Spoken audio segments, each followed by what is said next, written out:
Hello friends, குழந்தைங்களுக்கு ரொம்ப பிடிச்ச மக்ரோனி தான் இன்றைக்கி வந்து நம்ம செய்ய போகிறோம். இது பார்த்தீங்கன்னா செய்கிறது வந்து ரொம்ப ஈஸி. வாங்க எப்படி செய்யலாம்னு பார்த்துடலாம். கடாயில் வந்து கொஞ்சமாக தண்ணி வச்சுருங்க. சூடான பிறகு நம்ம எடுத்து வச்சுருந்த மக்ரோனி போட்டுக்கலாம்.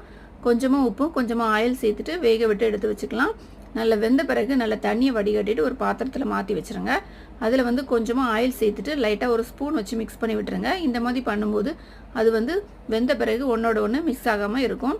அதுக்கப்புறமா கடாயில் வந்து கொஞ்சமாக ஆயில் சேர்த்துட்டு இஞ்சி பூண்டு பேஸ்ட் சேர்த்து வதக்கிடுங்க.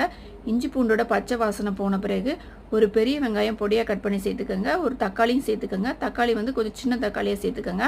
இந்த ரெண்டையும் வந்து நல்லா வதக்கிட்டு மசாலா எல்லாமே சேர்த்துக்கலாம். இன்றைக்கி வந்து மஞ்சத்தூள், மிளகாத்தூள், மல்லித்தூள், கொஞ்சமாக ஜீரகத்தூள் இது எல்லாமே சேர்த்து நல்லா மிக்ஸ் பண்ணிக்கலாம். அந்த மசாலா வந்து ஆயிலில் வந்து நல்லா மிக்ஸ் ஆன பிறகு ஒரு 2 ஸ்பூன் அளவுக்கு டொமேட்டோ சாஸ் சேர்த்து அதையும் மிக்ஸ் பண்ணிக்கலாம்.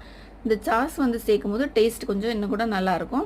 அதுக்கப்புறமா கொஞ்சம் தண்ணி சேர்த்துட்டு கொஞ்சமாக உப்பு சேர்த்து கொதிக்க விடலாம். நல்லா கொதித்த பிறகு நம்ம வேக வச்சு எடுத்து வச்சுருந்த மக்ரோனியை சேர்த்து நல்லா மிக்ஸ் பண்ணிக்கலாம். மசாலா எல்லாமே நல்லா ஒன்றா மிக்ஸ் ஆன பிறகு கொஞ்சமாக மல்லி இலை வந்து லாஸ்ட்டாக தூவிட்டு இறக்கிட்டிங்கன்னா சூப்பரான நம்மளோட மக்ரோனி வந்து ரெடி ஆயிரும். கண்டிப்பாக ட்ரை பண்ணி பாருங்கள்.